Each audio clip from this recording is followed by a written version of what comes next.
Howdy, folks. My name is David Cobb. I have the honor of serving as the co-coordinator of the U.S. Solidarity Economy Network, as well as on the board of directors of Cooperation Humboldt. I am very excited about this panel titled From Where We Are to Where We Want to Be, How Do We Get There? Not only is that a provocative title, but I'm really excited by the caliber and the quality of the panelists that we're bringing together. First, we'll hear from Rick Wolff, who in this circle really needs no introduction, but I get the opportunity to do it because I can say without doubt, Rick Wolff is probably the most famous Marxist economist practicing anywhere, perhaps in the world, but certainly in the United States. His economic update is educating tens of thousands, hundreds of thousands of people every single day. He has a unique ability to break down some of the most complex issues of capitalism itself and the economic system in easy to understand, plain language so that ordinary people can not only understand, but participate in the growing new economic system. Then we'll be joined by Trinity Tran. I have the honor of working with Trinity on the California Public Banking Alliance. It is no exaggeration to say that Trinity is really the intellectual, moral, and GSD leader of the public banking movement. The success of creating the opportunity for local and regional public banks in California is in large part because of the inspiration and perspiration of Trinity Tran. Lastly, we'll be joined by Mike Strode of the Koala Nut Collaborative. Mike and I also work together on the Solidarity Economy Network. So we're going to hear from Rick, then Trinity, then Mike, and then we'll open it up for discussion. So without any further ado, Rick Wolff. All right. First of all, thank you all for coming to this conference. Thank you to David Cobb and Alan Schulman, who are the people I know best in terms of having built this conference and making it happen. And my thanks to them and to everybody else. These kinds of meetings are a crucial part of our movement forward. They're signs that we are making progress, and I'm honored and pleased to be part of it.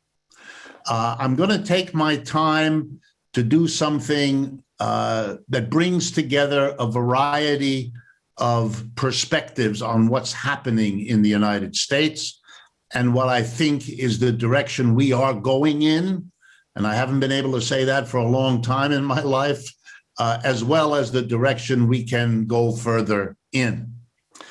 So let me begin. And I hope this doesn't trouble anyone, but it's what I think, and I hope it's of interest. I think two streams are beginning to merge, historical streams that once upon a time were quite close, but then over much of the 20th century were split apart. The first stream is the effort to build worker co-ops, enterprises, whether they're factories, offices, or stores, in which a democracy exists, a democracy in which one person, one vote is the basic idea, and in which the decisions about what to produce, what technology to use, what location to produce in, and what to do with the net revenue are discussed, debated, and decided democratically by majority vote. That's one stream. And as you know, more than most folks, it's very old. It's existed in this country from the beginning. I have sometimes taken students to Pittsfield, Massachusetts, and the Shaker community that's there, mainly to show them how the Shakers organized what is in effect a worker co-op, and did so very successfully for many years. The second stream is socialism, this strange global movement, about 150 years, 170 years old now, that has spread to every corner of the planet. Socialist political parties, socialist governments, socialist newspapers, socialist, you fill in the blank, everywhere. I think these two are now coming closer and closer together. And I want to talk to you about that. In order to do that, I have to clear the air a little about socialism. The 20th century was a time when socialism made a transition. What it had been the previous 75 years, mostly in Europe, was a movement of criticism of capitalism. It had almost no chances, with one exception, in the 19th century to do more than be a movement of criticism. For a few weeks, in 1871, socialists became the power in a government. It was in the city of Paris, France. It's known as the Paris Commune. It was the first time that explicit socialists took power. They took it away from the bourgeoisie, as they called it, the ruling class of France, which had just been defeated in a war with Germany and was therefore in trouble. And the socialists took over, and they ran the city of Paris in a radically new and different democratic way. But they couldn't sustain it. The army that had been defeated by Germany turned around and marched on its own people, killing huge numbers of them. For those of you who ever go to Paris, you can see where that was done. It's now a tourist center called the Place des Vosges, Vosges. It's the name of a mountain range in France. After the crushing of the Paris Commune, there was no further capture of power.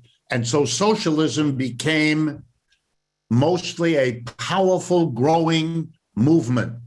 You should be aware that by the end of the century, the Socialist Party of Germany was the #2 political party in that country, a massive, powerful political party. That is the reason why Germany was the first country in the world to pass at government expense a massive social security program. The American is a pale copy of what the German socialists forced on Otto von Bismarck, the aristocrat leader. Only with the Russian Revolution in 1917, and then World War II, and then the Chinese Revolution, and so on. Only then in the 20th century was the transition made when socialists took power, typically at the end of wars that the governments had lost.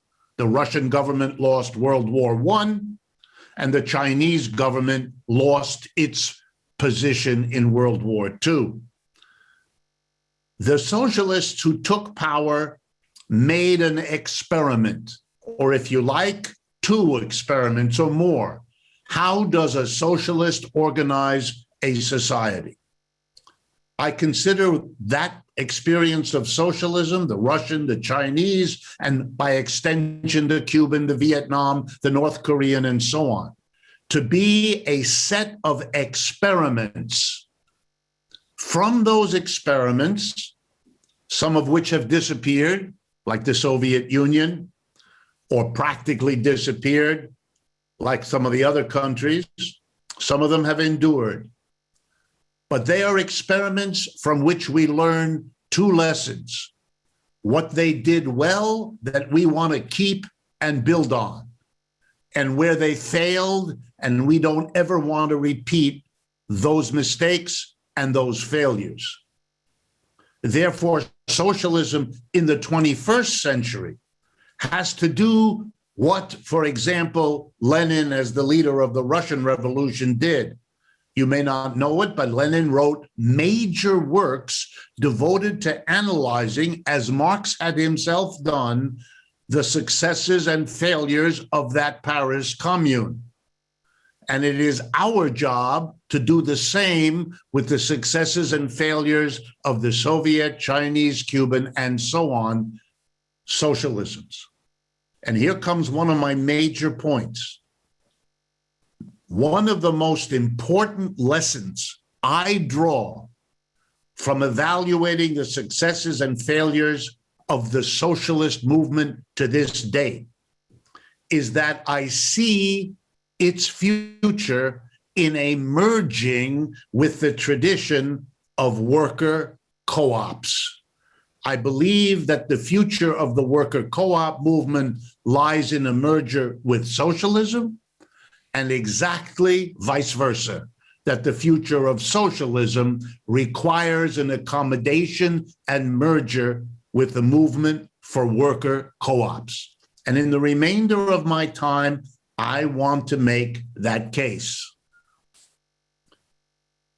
What the world has seen in those early experiments of socialism gave to the enemies of both socialism and worker co-ops a target to organize their counter-revolution, attacking dictatorship, attacking authoritarianism, attacking single party, attacking the government owning and operating enterprises. Whatever it is, the attack against socialism is against socialism as if it were one thing from the beginning, which it never was.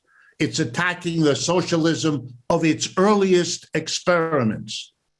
It is historical nonsense. It's as if historically we defined capitalism as what happened in the early Dutch city-states where it started, or the English countryside where it started, or the Italian city-states where it started. What we now know as capitalism is based on the experiments of those that I mentioned and the lessons learned from them.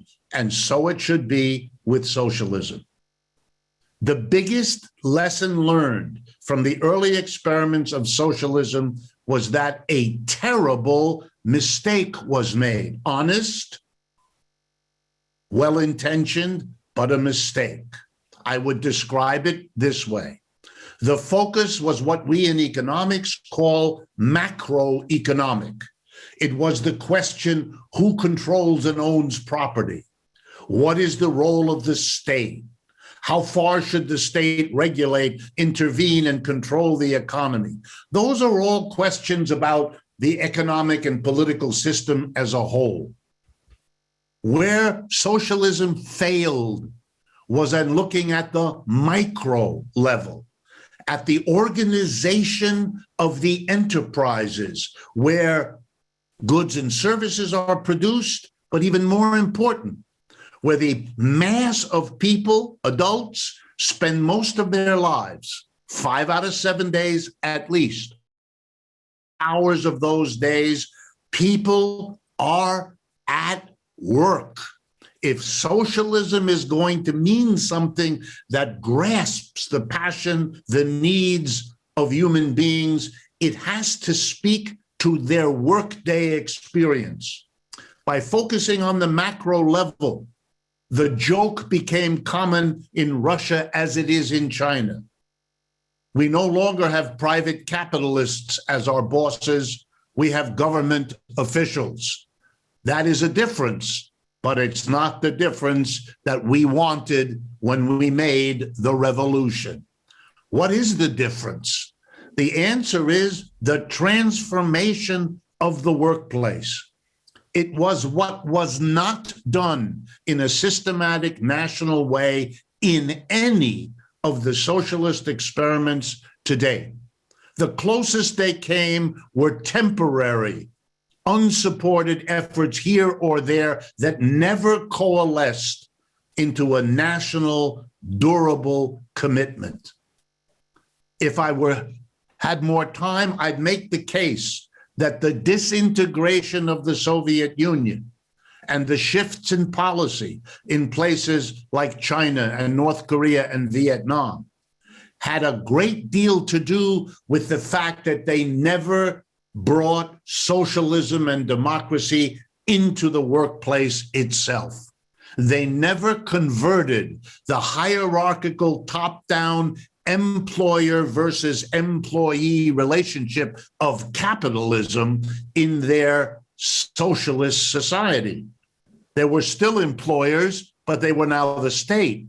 There were still employees, they were still the working class. And the tensions and differences and contradictions that capitalism brings were preserved in those systems and worked to undermine the attempt to build socialism there.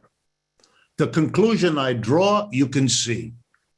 What socialism needs to do is merge with the instinct, the movement, the passion for a transformation of the workplace, which has been taken further by people building worker co-ops than it was taken in socialist societies. And from that, the socialists have to learn. But my final point is that those engaged in worker co-ops also have something to learn. They've got to be strong and brave enough to no longer be an interesting, charming, lovable, entrepreneurial oddity. That's what they are in this country for most people who think about it. They're not even understood as a fundamental alternative to capitalism, which is what they are.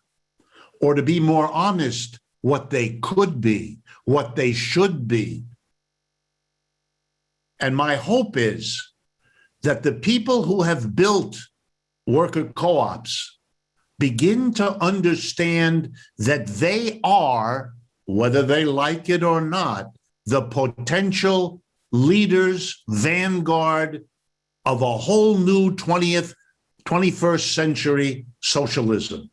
A socialism that will appeal to people in a way that the old experiments never could, because they go to the heart of the daily experience in the workplace. They become relevant to a transformation that makes all workers no longer the drones that come to work and do what other people tell them, but instead part and parcel of the ownership, the leadership, the direction of the workplace. The power of this merger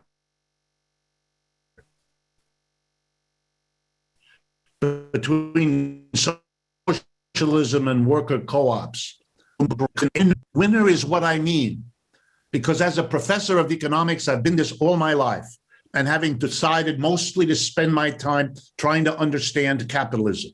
And being in a profession where the overwhelming majority of people love capitalism, always have, here's what I can tell you. When I get together with my colleagues in the middle and on the right, we don't agree on how we got into the present situation, and we don't agree on how to get out. But here's what we agree on. U.S. capitalism is in the worst shape it has been in our lifetimes. This is a system whose accumulated problems are a grim foretaste of what's to come. Most of American history was on the upswing of a capitalism that peaked around 1970 and 80. It's on the downhill now. Capitalism has left the United States. Its dynamic center is in China and Russia and India and Brazil. The American people are in for all of the problems of a downward going system. They desperately need an alternative. And a merger between socialism, learning from its mistakes, and worker co-ops is the most powerful alternative that's out there. It's just our job to be the messengers. The audience is waiting. And if you'd like later, I'll tell you that my own experience of the last 10 years is that that audience is much larger and much deeper than anything any of us imagined as little as 5 years ago. Let me stop there. I've used up my time. Thank you. And as promised, folks, Rick Wolff in 20 minutes has broken it down and issued a challenge to us, but also the seeds of hope, for me at least, to recognize that the current system of capitalism itself, which seemed unassailable, is in fact in crisis. And I'm reminded often that crisis and opportunity are the same thing. And it brings me a great opportunity to segue to Trinity Tran, who is in fact leveraging that opportunity and putting into practice what for me is one of the most transformational non-reformist reforms. How do you actually move within the capitalist system into that new democratic economic paradigm as one of the key leaders nationally and certainly in California of public banking? So it is my pleasure to bring Trinity Tran into this conversation.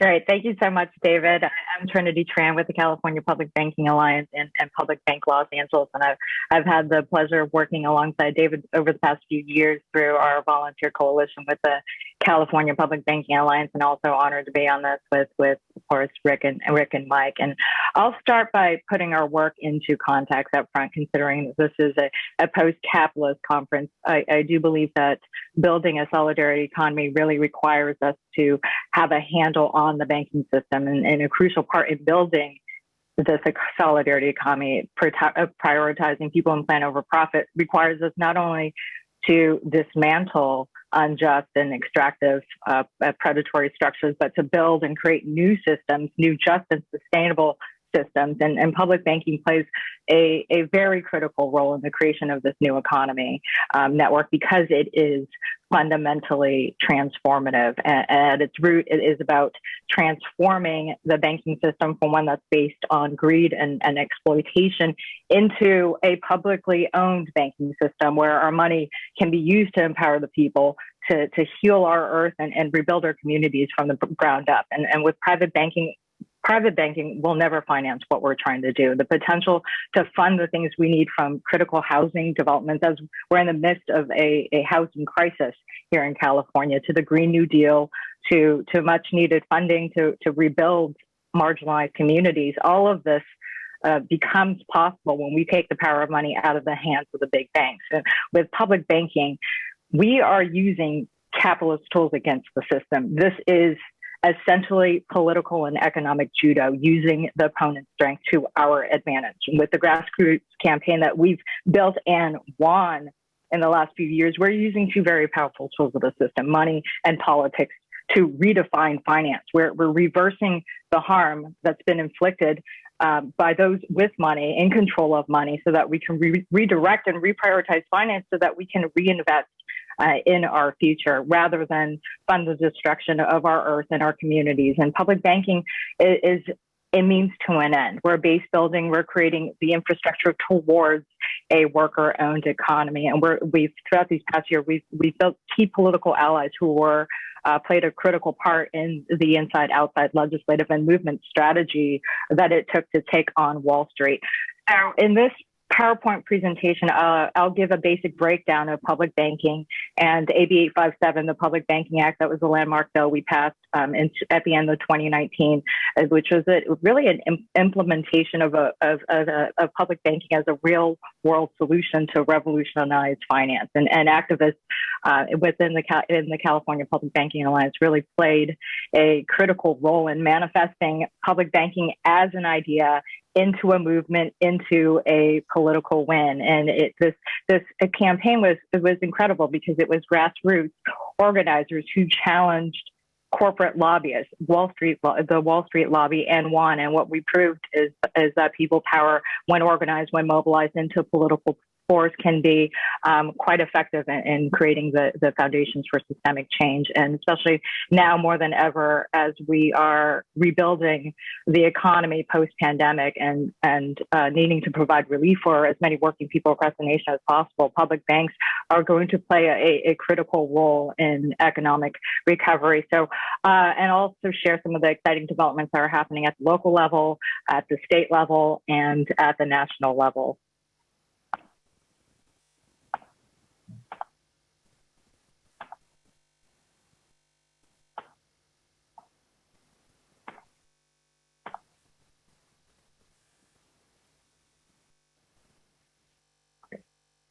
Can you see the screen? Awesome.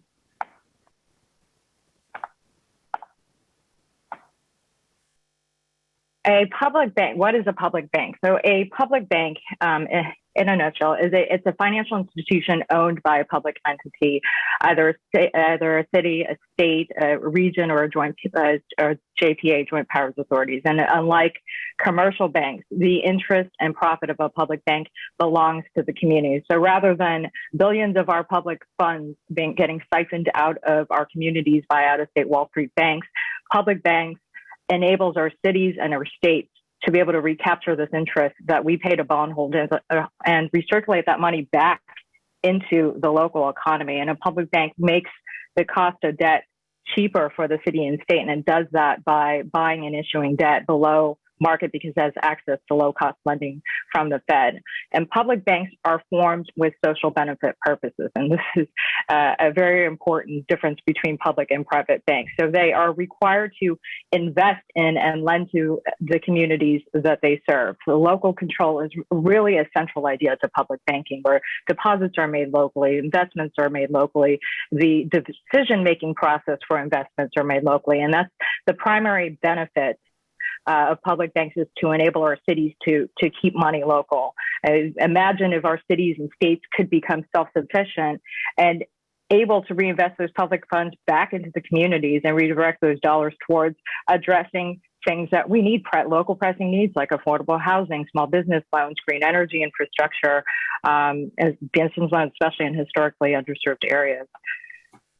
This is a very simple illustration, which is also it explains public banking in a simple yet powerful way. Our public funds right now sit in private Wall Street banks, and we can continue allowing our money to finance fossil fuels and weapons of war and industries that inflict harm on our communities, or we can redirect the flow of money towards building sustainable community-centered economic development and regenerative sectors of society like a green economy and affordable housing. This is a breakdown of what LA spends on interest and payment to Wall Street. Our cities, counties, and states currently hold billions of dollars of public money in Wall Street banks. And these banks charge our local governments huge fees to hold these deposits and perform cash management services. This is money. These public funds are being extracted out of our communities to essentially line the pockets of private shareholders. And this is the public banking movement is about taking the power of money back from private interest and putting it in the hands of the people where it belongs. And our work with public banking is really rooted in the divestment movement that arose across the nation in 2017 in solidarity with Standing Rock and indigenous allies who are fighting against oil pipelines from being built on land, pipelines that were financed by big banks like Wells Fargo. And it was our divestment efforts here in Los Angeles, along with other activists across the nation and in Seattle, that really built the foundation for the public banking movement. Public banking is basically essentially a spiritual evolution of the divestment movement, the movement to divest city and county dollars from these predatory Wall Street banks, instead of what we realized as we were focusing on divesting, for instance, Los Angeles from Wells Fargo, which was the bank that we primarily banked with. It didn't make sense for us to move money from one big bank into another predatory big bank. Rather, what made sense was to divest from Wall Street altogether by creating a bank that is 100% transparent and accountable to people with socially and environmentally responsible mandates to our communities. Another reason why we need public banks is to save money, to maximize our tax dollars. Public banks can make a dollar do more. Nearly 50% of the cost of all infrastructure projects goes towards paying bank interest and fees.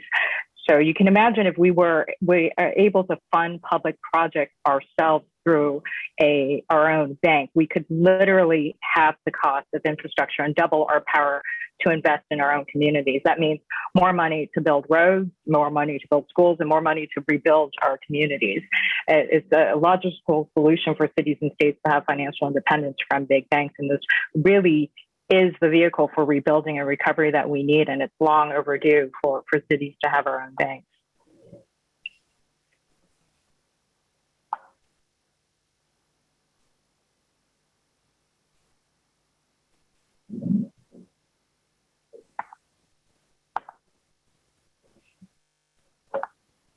The B&D, is that the screen that you're seeing on? Okay, so B&D, okay. That public banking works. So the B&D is the only public bank in the United States, and this bank was founded in 1919. So it's over 100 years old. It's a century-old bank, and it withstood the economic crash of 2008 because it didn't get involved in risky banking practices. It has an 18% ROI, return on investment, over $7 billion returned back into the state treasury. It is a proven model of success. The B&D is more profitable than Goldman Sachs and JP Morgan Chase. And that is even though it's actually not mandated to make profit, but to serve the interests of local communities. The savings for B&D are passed on to borrowers and communities. And not only did the B&D survive the Great Recession during the COVID-19 pandemic last year, it provided more PP loans to small businesses than any other state. So without leakages, without the huge fees of Wall Street banks, they were able to deploy capital faster, more efficiently to help small businesses get back on their feet. And public banks like the BND would also have lower operating costs. And one of the biggest benefits is that public bankers are public servants, which means no bonuses, no fees, no commissions, no high-paid CEOs, no shareholders, no private shareholders, and no advertising. And another example of public banking that is really quite incredible is the German Sparkassen network of public banks, which is a network of over 400 municipal public banks in Germany that have been responsible for financing over 70% of their green energy transition, helping with financing renewable energy installations and energy efficient retrofits. AB 857, the Public Banking Act. Many of you may have heard about AB 857. This was the historical bill we passed at the end of 2019, just a few months before the pandemic hit, which legalized public banking in California for the first time in history. And this bill creates the legal pathway for public banks to be regulated. And it was, and the motivation behind this bill came from our collective vision as grassroots organizers in California with the California Public Banking Alliance. Instead of electeds and activists working separately in separate jurisdictions to create their own public banks, it made sense for us to form an alliance and create and back one bill that would streamline the process and create the legal and regulatory framework for a network of public banks with the goal of creating a network of socially and environmentally responsible local public banks. And it's important to note that because this has been raised by recent articles regarding the bill, the 1177 bill that we're actually working on. 857 was passed, but yet there are no public banks. The reason why is because regulations for 857 banks, local public banks, are actually still being written by the California regulators, the DFTI. So as soon as the regulations are finalized, which we're hoping will be towards the end of the year, cities like LA and San Diego and San Francisco and the East Bay are already working to prepare their bank's business plan to submit for approval once those regulations are finalized by regulators. So public banks are on the way. This is a photo of our first lobby trip to Sacramento, and this was part of our statewide people-powered coalition of volunteers.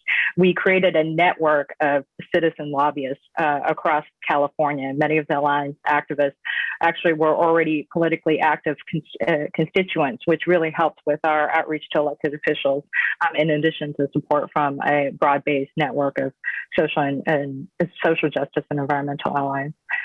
I threw this slide in here just to show some of the major political endorsements that we signed on, and which was significant because it was the political capital that was built behind this bill that was a crucial part into moving public banking into acceptable public policy, which and successfully helped us beat Wall Street lobbyists. All of these tactics combined helped build political power and normalize public banking, moving it from what was relatively unknown and a radical idea to a place of being politically safe public policy, which then, of course, made it possible for us to move through 6 committees and 3 floor votes in the legislature, even despite the opposition of about 9 financial lobby firms as an entirely volunteer, unfunded operation.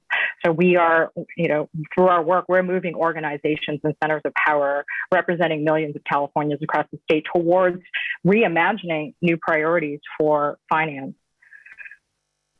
Why the COVID-19 crisis calls for public banks now. So over the past year, COVID-19 really has severely impacted communities and cities and local governments across the nation. And it's going to be crucial to problem solve for building back a healthy economy and to help small businesses get back on their feet, to create affordable housing, build infrastructure, distribute assistance to individuals who need it, to especially ensure that underserved communities get the relief that they desperately need. Nationally, over 40% of Black-owned businesses have closed their doors due to the pandemic. And the reason why we need a public bank is because the public bank can do what banks do, which is allow our cities to borrow at bankers' rate and leverage its funds up to 10 times for lending. This is the vehicle for rebuilding and recovery that we need. And now is really our moment to create a financial institution that invests in our community, where public funds can stay local and be leveraged to finance immediate recovery efforts for the people of California and across the nation. Next steps for the Alliance. So now that we've legalized public banking in California, the fight pivots back to the city level. So across the state, members of the Alliance are working with their local electeds to create public banks. East Bay, San Diego, San Francisco, as I mentioned, are all working towards putting together a public bank model. Here in Los Angeles, our motion will be heard in committee in just a few weeks. There's also momentum building in cities and states across the country, including New York. And we're also concurrently working on a public banking option state bill with Assemblymember Santiago and SEIU California for the AB 1177 California Public Banking Option Act, which we just introduced a few weeks ago and will be scheduled for a hearing next week in the state assembly. And 1177 is significant because this is part of the overall ecology of democratizing finance. It's another piece of the puzzle. Whereas AB 857, the bill we passed in 2019, will house local government funds. 1177 provides a path to bank the public, especially the unbanked and underbanked communities of color who've been shut out of the system.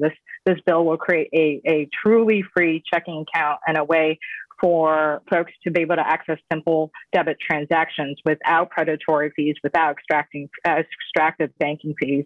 Right? In California, 1 out of 4 are unbanked or underbanked. So poor people, Black and brown folks, undocumented folks that often have to turn to payday lenders for basic banking services. So this is a really important part in providing access and coverage to marginalized communities and expanding access and inclusion for all people in California. And we're working hand in hand with SEIU California, the California arm of SEIU International, which is one of the biggest labor unions in the country on this bill. And it's difficult to build wealth if you're targeted and preyed upon by big banks. So this is a really crucial bill that is moving forward in this legislative session. And in addition to that, we're also working with AOC and Rashida Tlaib's office on the reintroduction of the Federal Public Banking Act, which is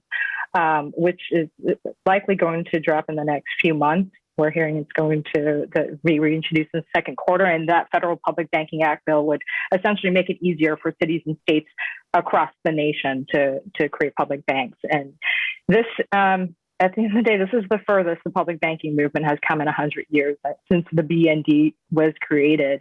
And it's a really exciting moment. We're mobilizing public revenues to serve public interest.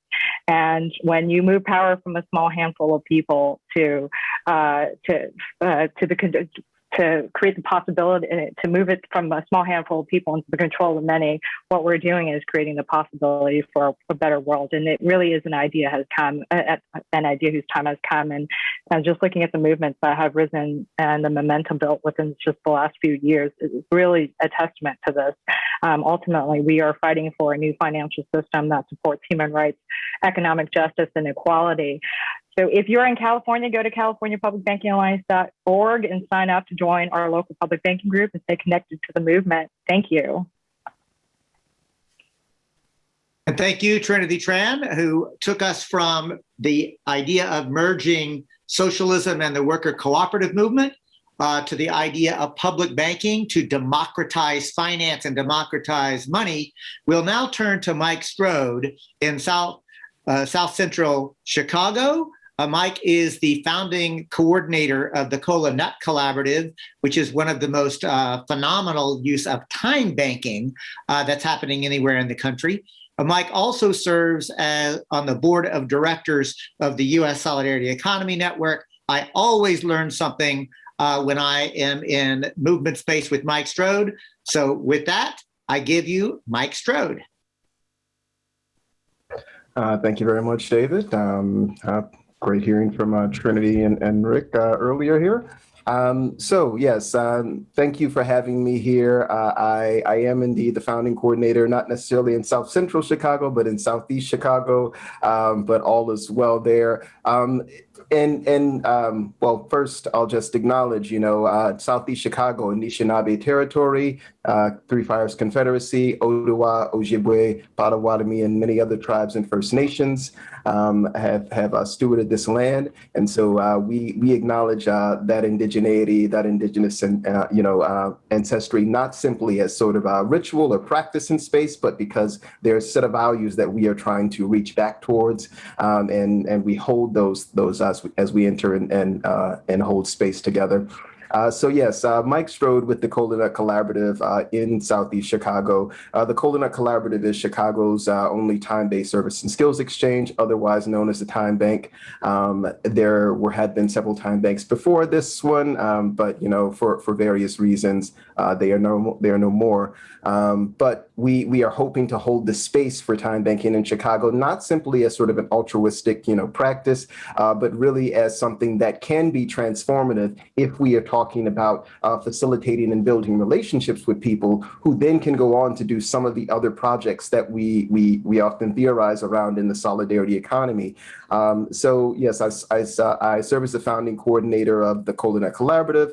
I work on the board of directors of the U.S. Solidarity Economy Network. I am on the board of my local neighborhood association, and I'm also on the board of the Dill Pickle Food Cooperative. I situate those things not to kind of play up my accolades, but to really kind of drop into a moment of thinking about a day in the life of a cooperator, right? And thinking about how we are each kind of using our time to get there, right?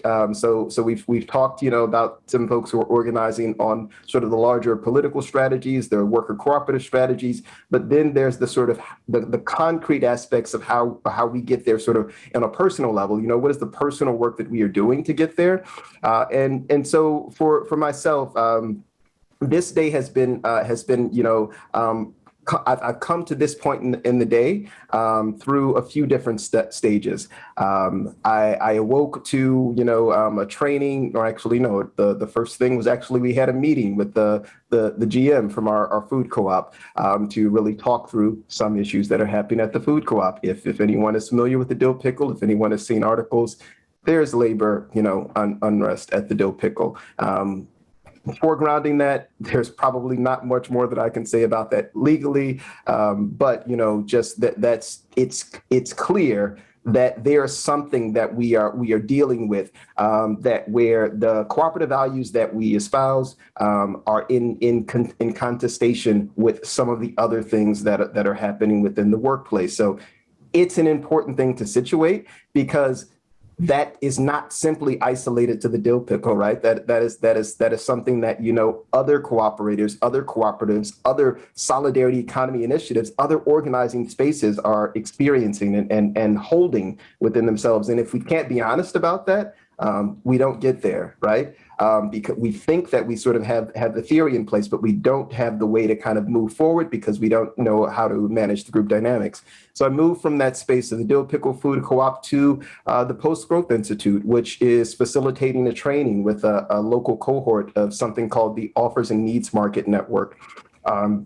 The offers and needs market is a facilitated practice or process whereby people are engaged in room and spaces and groups to pitch forward things that they're willing to offer, things that they need, and really get into the practice of resource and skill sharing, which is the basis, the fundamental basis of time banking, but it also is the fundamental basis of all of these aspects of the solidarity economy, all of these aspects of cooperation that move us into the larger projects. As someone who has been at the ground floor of several projects which have launched and fizzled, and has seen sort of what happens in the sort of the relational space, it's really critical. It's really important that we recognize how we are. What is the thing that helps us to stay with each other in spaces? So I'll do an experiment here. In the chat, if you have made a connection with someone during the course of this gathering that you plan to follow up on, put a 1. If you have not made a connection with someone, put a 2.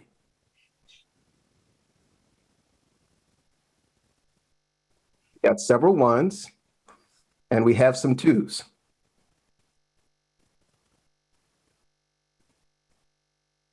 So this is important. I want everyone to look at the chat here, right? Here's the critical thing. Some people are connected. Some people are linked in to what's happening here, and some people are being left behind. And who is being left behind, and why are they being left behind? Why is it that they have not made a connection yet? It could just be, this is the first day of the gathering, that's honest, but it could be something else about the way we are designing space and about the way we are engaging one another that is causing us to leave some folks behind. And if we are leaving people behind, we may not get there. Right, we may not have the capacity, we may not have the energy to get there. So that was my second call. The second call was the offers and needs market. My third call was with a member of that cohort of the offers and needs market, so we could talk through some of their participation in the facilitation network, what they want to get out of the facilitation network, and then also to speak. And we ended up kind of stumbling into some of the political work they're doing with a particular socialist organization in the city of Chicago, to not be named, where they are experiencing some of the challenges of these group dynamics. People who are espousing sort of socialist tendencies still are having trouble figuring out how to stay together, how to work together, how to hold relationships, how to facilitate themselves in space. And so, this is the sort of the place that I have found my work to be grounded. I work within the Kola Collaborative on time banking, but my key work, my most important work, is around facilitation and is around ensuring that when we come to spaces such as this one or other spaces, that we are opening up the space to the ability for people to get their voices heard, the ability for people to hear one another, the ability for people to connect with one another, and the ability for people to continue to connect with one another after they leave this space.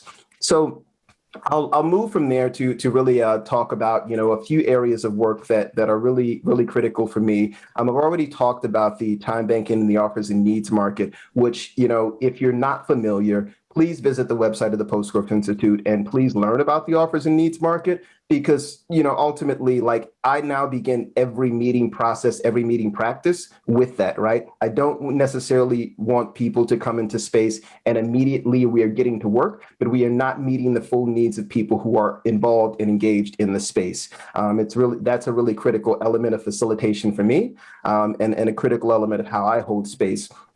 Now, in terms of that notion of those sort of group dynamics and holding space, one of the key projects that the U.S. Solidarity Economy Network has been working on recently is this Resist and Build Strategy Summit. And I had an opportunity in this most recent iteration. We had this gathering quarterly, so we've just had our April gathering, and we'll be having a June gathering coming up. So we'll be having this June gathering, but having been on the planning of this April gathering, this element and this practice of network weaving that is involved in the Resist and Build Summit is something that is also a key part of the work that I do. So I've done that planning work with this Resist and Build Strategy Summit, but on the local level in Chicago, we have a similar effort that's developing called Just Chicago Collaborative. Name pending, it's going to be changed, but. A similar thing in terms of how you begin to get networks of organizations together. In each of these spaces, the people that show up are superstars. I mean, the organizations, the people who come to this space, superstar, stellar organizers in their own right. How do you bring these superhero teams together? And then when they are together, begin to massage the sort of, corners and edges to ensure that, again, they are staying together. This is the sort of practice of social permaculture that I often find to be missing from the context and the conversation around solidarity economy. It's something that, I think is going to be really present in one of the working groups that is developed from the Resist and Build Strategy Summit, namely the Arts, Culture, and Care, because several folks who are in that body of the work around the solidarity economy are talking about the fact that we are not simply in workspaces when we show up to these organizing gatherings. We are building cultural spaces. We are building relational spaces. And if we don't attend to the fact that we are building cultural and relational and social spaces, then we are not necessarily going to involve whole people in the space, and people are going to be left behind. And so that's a really critical part for me. And then the sort of, the final thing that's happening in the course of my day. So I've kind of talked a bit about the day in the life of a cooperator. This is actually the next meeting after that meeting with the member of my cohort. But after this, I'm hosting an owner trivia night for the members of the Dill Pickle Food Co-op, right? Because ultimately, the Dill Pickle Food Cooperative, even though it doesn't always feel like it, is a democratic space, right? And how do you build healthy democracies? You build healthy democracies by ensuring that people are, aware of their rights and responsibilities, that people, have a way to connect with one another beyond simply the vote, right? We don't necessarily want people coming to the annual meeting and pressing a button and then leaving the cooperative to be governed simply by the people that they press the button for. But ultimately, how are we building relationships amongst members of this cooperative so that they understand that this institution is theirs to have and to hold, for richer or poor, sometimes very poor. But, ultimately, how are we ensuring that we are attending to the healthy democracies of the spaces that we construct? Because if we're trying to get to a democratic economy, if we're trying to get to a more democratic society, then we have to be better at holding democracy than the people that we are contesting, the society that we're contesting against, right? We're contesting against an anti-democratic economy. We're contesting against an anti-democratic society. So how are we ensuring that we are building healthy democracies inside of the spaces, inside of the organizations, inside of these entities that we are developing and holding together? And so although it's maybe silly, it's trivial, right in there in the name. The owner trivia night is trivial, but we need a way to ensure that people are showing up for something other than to yell at us at a board meeting. They're showing up for something other than to tell us that they're out of wine at the store, right? This is how we build healthy spaces, build healthy democracies, and sometimes that requires that we're doing something other than work. So go to Tessa Collective, get you some games. I've got one right here, Game Changer. If you don't have the game of direct action tactics, get the game. But ultimately, are we ensuring that we're holding space for play? Are we ensuring that we're holding spaces for meeting needs with one another? Are we ensuring that we are holding space to open up for the voices of folks who may not most readily jump into the circle to give their opinion? And if we're not, we might be constructing anti-democratic spaces. We might not be holding the space for cooperation that we need to get there, as it were. And with that, I'm done. Check. Well, Mike, you're not done yet, but you're through with your first part of the presentation. Well done, provocative as always. I want to let you know to please look in the chat because already you've got another Chicagoan who is eager to connect with you to turn themselves from a 2 into a 1. Both Jeff and Nicola and I have been watching a very rich discussion on the chat with 120, 130 of us here. I know how to do popular education in physical space and digital space. I'm doing my best. So what we did, Jeff, Nicola, and I, we captured a couple of really key points that I'm going to put out into the mix, say 2 or 3 of them, and then invite both Rick and Trinity and Mike just to react to them. And here are the 2. Let's just get started with 2. One is what, if any, is the role of cryptocurrency in either time banking or public banking or co-ops or just overall the solidarity economy movement. And then Trinity, really to you, but there was a lot of questions around credit unions and to compare and contrast credit unions to the public banking movement. So cryptocurrency and credit unions, we'll do a go round with our 3 presenters and then we'll circle back because there's plenty more to talk about. Rick, why don't we get started with you? Okay, let me look at it one way. I'm sure Trinity and Mike will have other approaches to it. The very stranglehold that Trinity rightly pointed to that big banks have created, and it should be understood, it's here in the United States, but it's also global.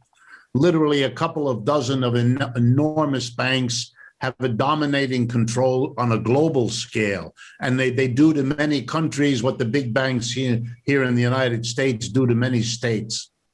And so it is only natural, and I'm surprised it didn't happen earlier, that people who didn't want to pay the fees, didn't want to have the ripoffs that the big banks regularly operate, and also didn't want the government controls, since the big banks have worked out very cozy, very comfortable relationships with the governments. We call that regulatory capture, when the ostensible object of regulation captures the regulators. So it was only a matter of time before mechanisms were found legal after the earlier ones, which were often illegal, to get around all of this. So the first thing to understand is that cryptocurrency is a way to undertake the movement of money from borrower to from lender to borrower, from buyer to seller, and all the rest, without going through banks as middlemen, if you like, and without subjecting your activities to government control, government fees, government taxation, and so forth. So cryptocurrency is, if you like, an attempt to escape. When you add to it certain romanticism, well, then it becomes an escape from the system as a whole. That's a lot harder argument to make. Number 2, you can be very sure that the private banks have taken very careful notice of cryptocurrency. They are in the process of developing their own cryptocurrency. They are working with governments to legislate controls over cryptocurrency to fold them back in to the comfortable and cozy relationship between the government and the movement of money. They are not about to be outflanked. And the internet, while it allows an escape for a while, rarely lasts very long.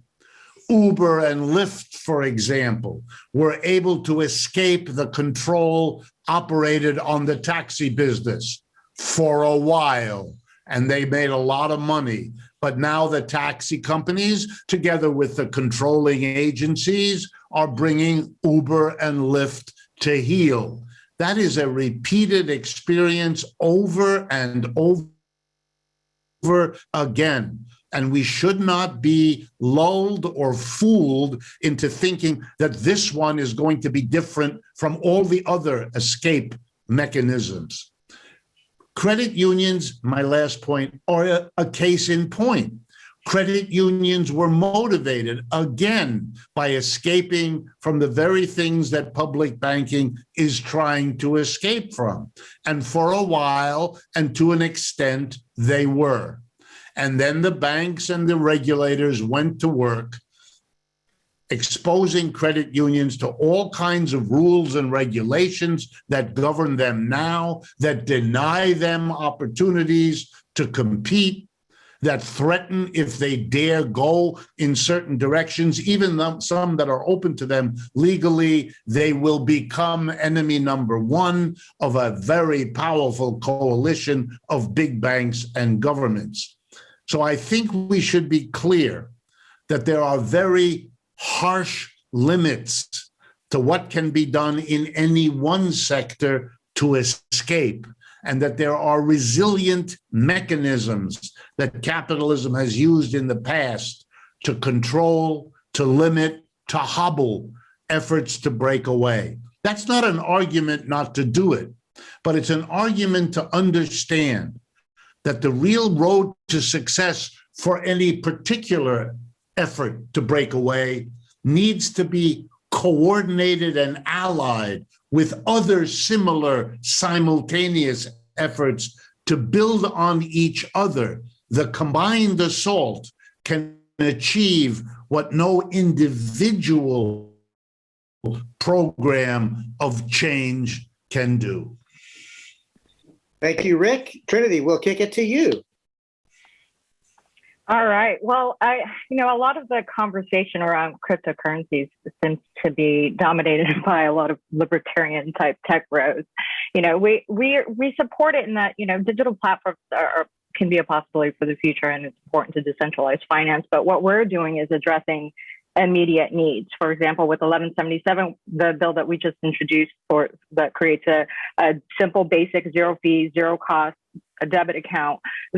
Poor folks, especially Black and brown folks who've been shut out of the banking system, still have a practical need to pull out cash. You can't use Bitcoin to buy diapers for your children or food to feed your family. Cities also have a real need. Public banks do more than just transact money. So cities have a real immediate need to be able to leverage funds so that we can inject funds into frontline communities to rebuild our crumbling infrastructure, to fix our streets. Those are the types of things that a public bank can do, especially with an explicitly socially and environmentally responsible mandate. We will be able to address funding needs. So it's much big. We have to zoom out and look at the social and environmental implications of what a public bank can finance, which is investing in our future rather than funding the destruction of our planet and communities. Right now, instead of investing in education and healthcare and affordable housing, right now our cities divert huge portions of their already limited budgets to paying back loans and interest to Wall Street banks. I think you also asked the difference between a credit union, the retail and the wholesale side. So a credit union has a mission that is devoted to its members. It is focused on its members, whereas a public bank has a mission to serve the city.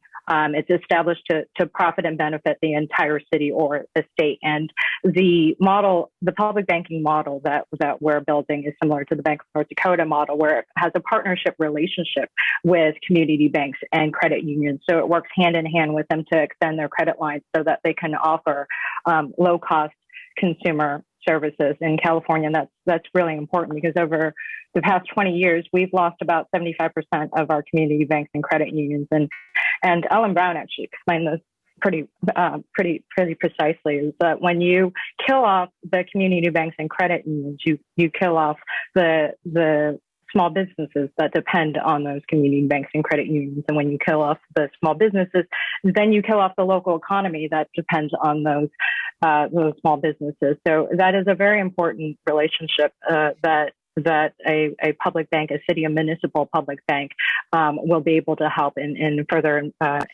building on and investing in a local community. Mike Strode. I have a great distrust of technocrats or technocratic solutions, although I've spent 20 years in technology, or perhaps it's because I've spent 20 years in technology that I distrust technological solutions to social problems. So with that stated, I am intrigued specifically by projects that from the outset, initiate a social mission at the basis of their currency. So there are very few cryptocurrency projects that I give any, attention to or focus on. But there are a few out there that I am attendant to, namely their Circles UBI, which is a project that is seeking to implement universal basic income on the blockchain. It has an intriguing sort of, analysis around trust networks. You actually have to build a trust network for your currency to be worth anything. So basically, it's kind of, a behavioral reaffirmation or behavior, affirming good behavior, right? Not affirming extractive behavior, but affirming good behavior. You actually have to build relationships before it's actually valuable. And then there's another one called Moeta, which, invest in international cooperative endeavors or cooperative projects. But for the most part, I dismiss most crypto endeavors that I see, put forward, because ultimately not only is there's the root of extraction that's there, but they're reinforcing terrible behavior. I had a friend who was kind of bemoaning the rise of the Instagram forex trader, right? So you can be a forex trader, or you can be a crypto trader, but in each of those instances, it's reaffirming the extractive and capitalist and accumulative behavior that I think that we are attempting to disassemble, with these notions of the solidarity economy that we're putting forward. Chet?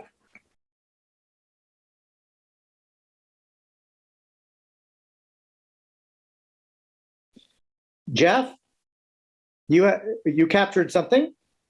Sure. It looks like we might have lost Professor Wolff, but there, from the chat, there was a question early on that maybe Mike could address about the limits of the natural world. Expanding the economy so far as it becoming an unnatural thing, and I think maybe your work could speak to that. And then I have a question. I'm curious to hear Trinity talk about how does she maintain her integrity while working with corporate Democrats and bankers? The activists in public banking are so different from these capitalist politicos. I'm curious how she makes that balance when she's doing these projects. If Mike and Trinity can chime in while we wait for Professor Wolff to return, maybe.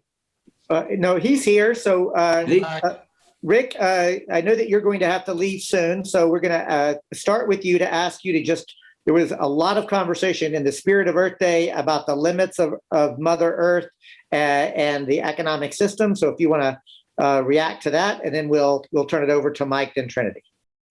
Okay. You won't be surprised if my argument is that capitalism has a serious problem with the natural environment, and it always did. The capitalist system is structured in such a way that every capitalist has an incentive to grow the business. The reason is simple. If your competitor becomes larger than you, hires more workers, does more business, that competitor will get more profit. And that profit that is larger will enable your competitor to buy a machine you can't afford, or to go and get a cheaper source of inputs, or to hire a better trained worker. And that will then defeat you and eventually drive you out of business. So you need to grow because your competitive survival depends on it. It always has. The growth is built in. There's nothing about capitalist competition that ameliorates that growth, that makes that growth something you can do without.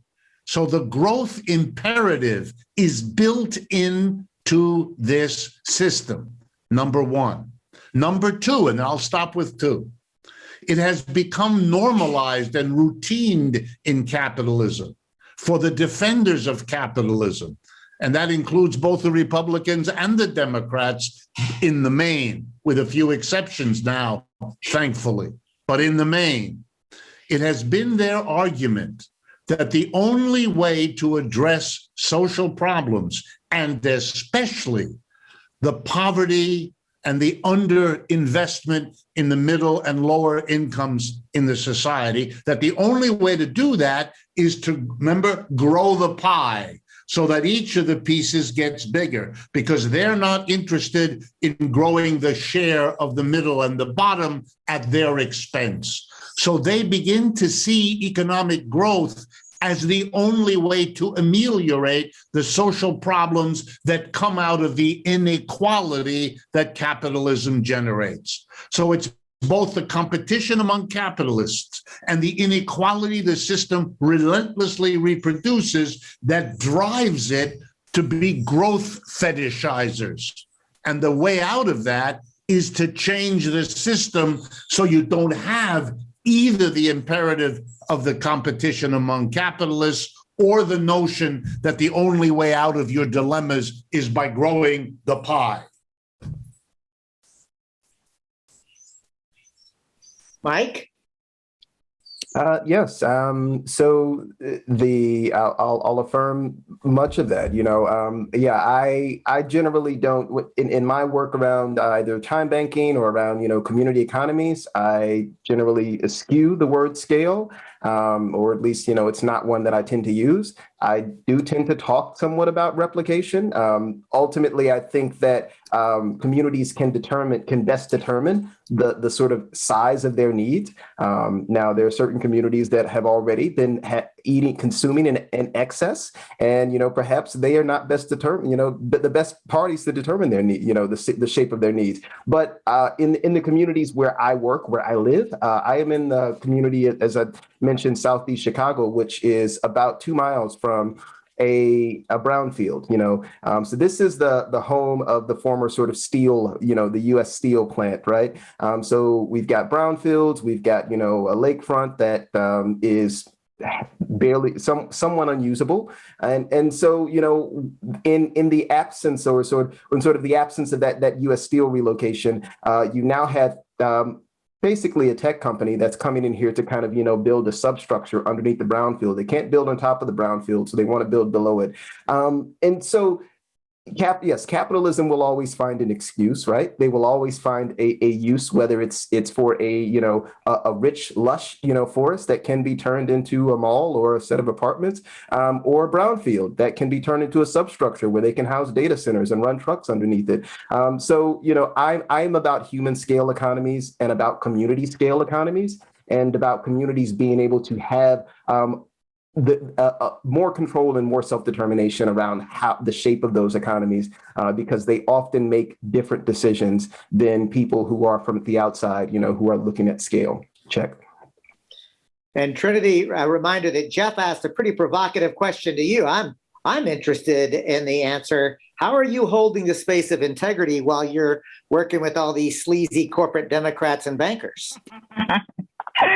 A great question. Well, it's knowing your enemy.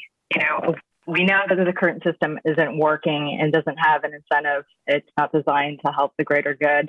So knowing the gravity of our enemy of Wall Street, the enemy we're trying to take down, it requires us to be really laser focused in our strategy and our timing and our execution with these campaigns. With Wells Fargo, we started with Wells Fargo with Divest LA and then moved on to take on Wall Street with AB 857.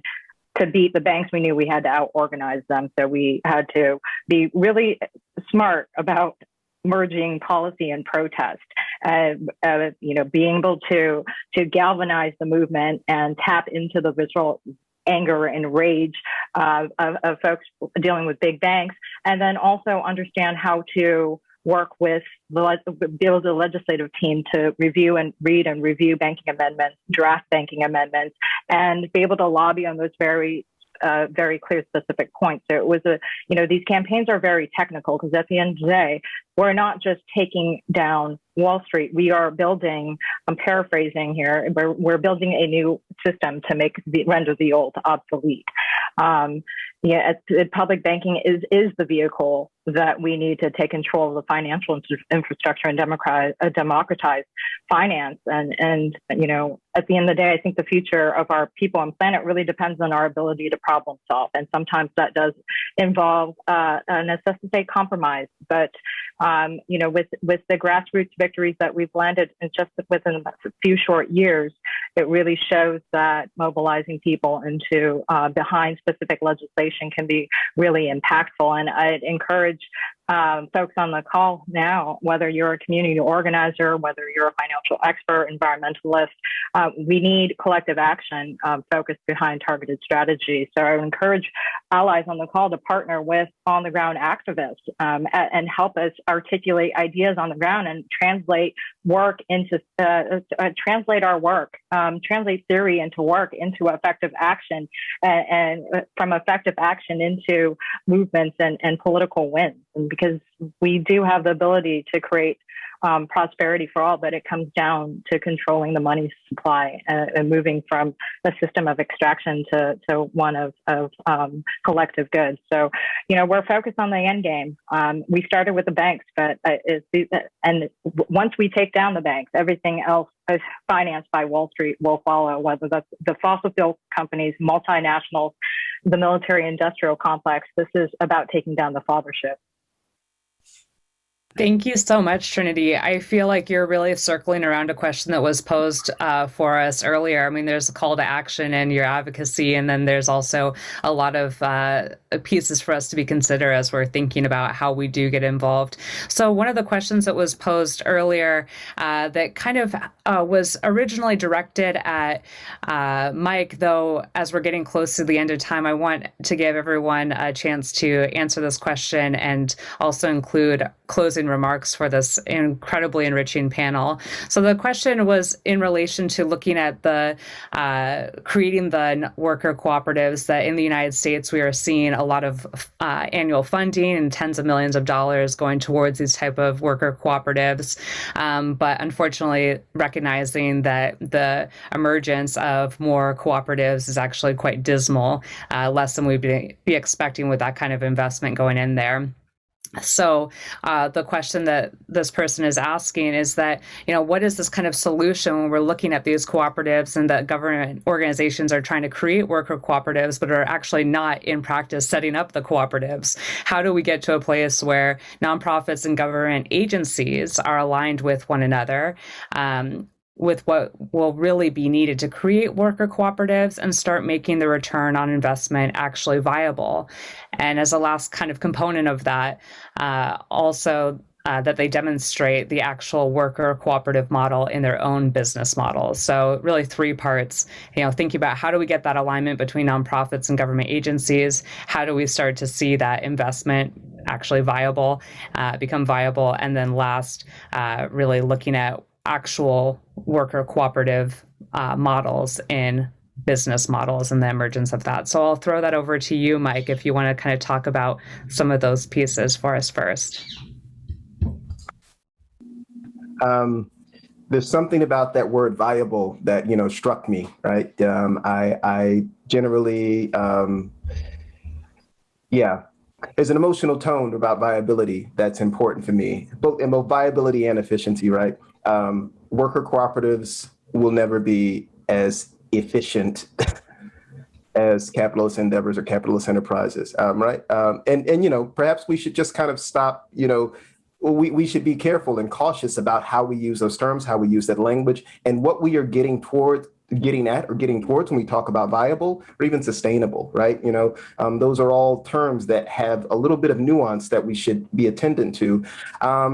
And so, I am also involved in the sort of developing, Seed Commons effort here in Chicago, and that effort to develop, a local peer of the Seed Commons for Chicago. And we are in a place where we're trying to figure out, how can we spend the time to develop, this peer And how can we figure out what time we need to allocate to develop these cooperatives? And then what does it mean to develop these cooperatives? What does it mean to evaluate these cooperatives?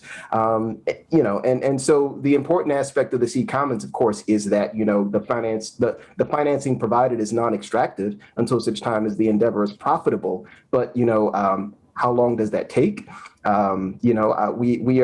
We are at Dill Pickle, 10 years into an expansion, that where profitability is decade out, So in terms of like thinking about how we're looking at viability, how we're looking at sustainability, and how we're looking at the world we want to achieve,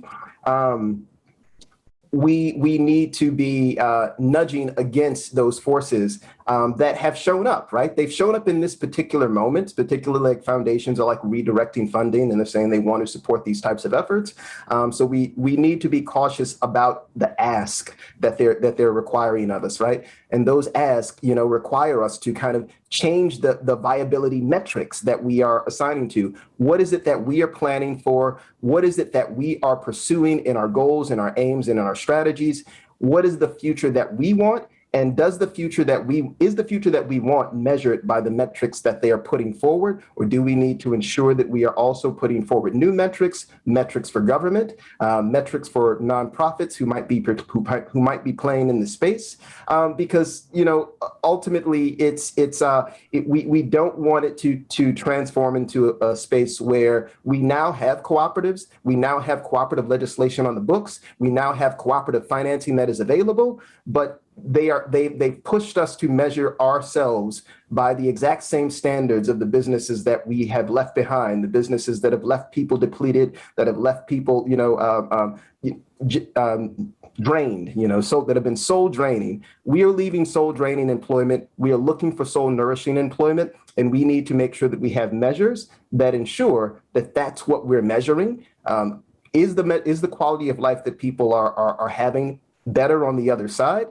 And, I mean, you might need a little bit more profit to kind of have that, but you also need to recognize that, again, these are worker cooperatives that are situated not simply as individual business in themselves, but we're trying to also build systems in which they are situated where I don't have to fight for housing every other month, right? And if I don't have to fight for housing every other month, I can change, the amount of income that I need to make each month. I can change, the other dynamics around my community. So ultimately, I am looking for us to ensure that we are always thinking about this in the context of the solidarity economy and in the context of full and total system change.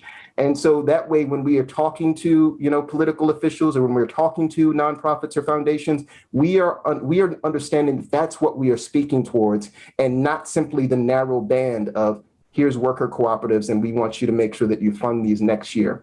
Check. Thank you so much, Mike. Trinity, anything you want to expand on in closing remarks?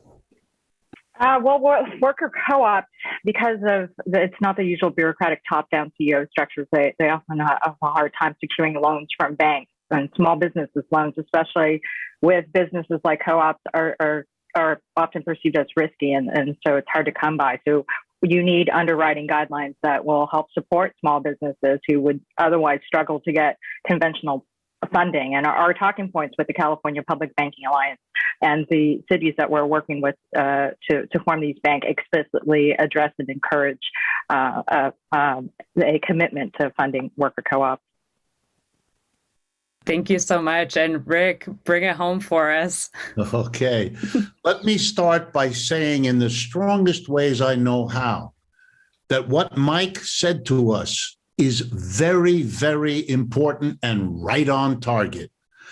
We should not be cowed or moved or persuaded by what is, and I'll be blunt here, bullshit about efficiency. There is no, I'm a mathematical economist. That's where this efficiency crap comes from. In order to say that something is efficient in mathematical economics, it's because you have measured all the positive outcomes that flow from it, and you've subtracted from them all the negatives. And you decided that because there's more positive than negative, you've weighed them all up, it's a net plus, and so it's efficient to build that wing of the hospital or to invest in that company or whatever. Or if you're comparing two, you look at the pluses and minuses of one project versus the pluses and minuses of another, and you go to where the positive difference is the greatest. This is a hoax. You know why? Nobody can do that. No one ever has done that. Many of the positive and negative things of any act you perform now are going to happen in the future. And unless you're a very extraordinary person, you cannot know that. Don't be fooled. The bullshit artist, and I have to train people like this, who stands up there and says, this is the efficient way to go, is exactly doing what 1,000 years ago was done by the man or woman, and it was mostly men, who stood up there and said, this is the way to go because Jesus told me that. If you don't buy this, what I just said, then don't buy the efficiency, because it's the secular form of the exact same hustle. A worker co-op should focus on a whole raft of objectives: the quality of life, the quality of work, the work-life balance, the ecological impact, all of it. The only reason capitalists tell you something is efficient is after they've figured out that it's profitable.